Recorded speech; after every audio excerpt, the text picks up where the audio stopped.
Faith for me has been everything. It's been that belief system that has rocked me to my core.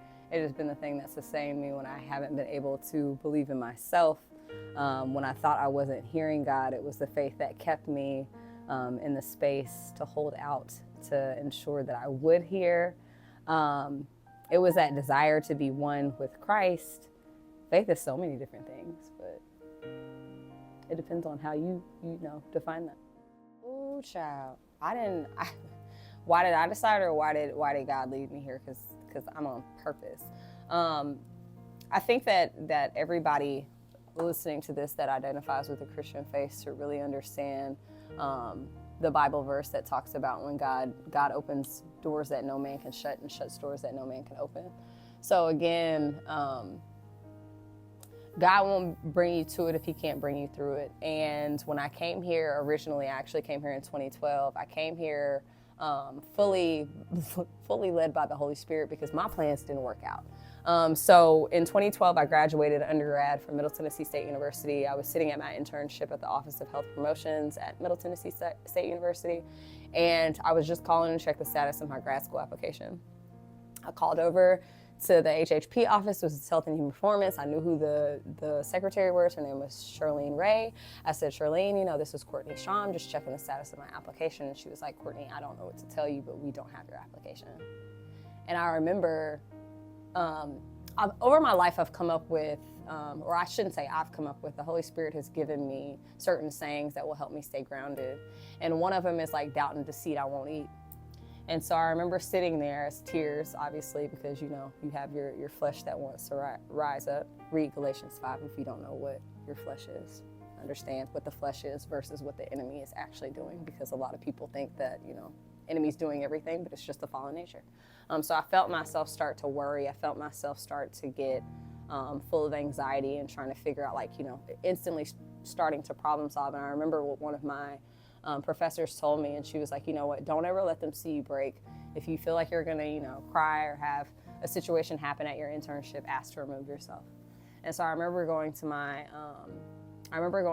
boss's office, who was just right next door, which also pray over everything that you're gonna do, because I remember praying over this internship that God would open the doors to be led by someone that would be filled with the Spirit. And though we didn't identify with the same faith, we were both Christians, but different sexed.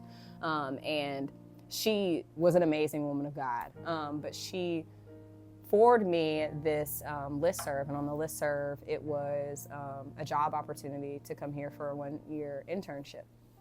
And she said, I know that you were really hoping that you could go into grad school, but delay is not denial. Because sometimes we need to recognize that when Jesus outstretched his hands and he said it is finished, we're operating in the finished works of Christ.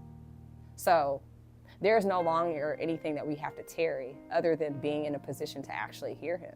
And so that was God saying, listen, these are the things that you asked for. I brought it to your front door. Now what are you going to do? And the crazy thing is that I applied, and I remember her calling me back and being like, this application is awesome. We read your teaching philosophy, which I talked about how I was never the head of the table anywhere that I go, how I always felt like it was important to learn from other people because that's wisdom. And that's how I teach, it's synergy. It's about me saying something, you saying something, and us finding a common ground, which is also wise counsel that's also mentioned in Proverbs, to be open to reproof. And so God brought me back here. And the reality of it is that all of the things that have been prophesied in my life, the things that I believe God for, brought me directly to this moment. And I can't, I look over at my desk, and at the top of my desk, and I think about all of the times that people have written me thank you notes. So within my first year here, I got the new faculty award. I also was faculty of the week, which some people are like, okay, Ms. Shaw, everybody gets faculty of the week at some point. And I'm like, no, but that meant a lot of things to me because I wrote it down on my list that I wanted to go somewhere where I was celebrated, not tolerated. And then I was also asked to give the senior baccalaureate speech of the class of 2022, which is a huge honor because I was the first Black woman to ever do so. And so God doesn't call in the equipped, he equips those he called. And I can think about every moment, whether it was the private Christian school that I went to that I hated every day of, not because it was connected to God, but because it was a PWI and I was one of 5 Black kids in the whole school, and that was really hurtful and harmful to me. But every step has been ordered. And so it's been an interesting thing about how I've ended up back here, because I prayed on this. I prayed before I got here. I pray before every term. I pray for the students before they come into my classroom, in regards that God would send me the people that he wants to have relationship with and that needs to hear a word from him. So that was really long, but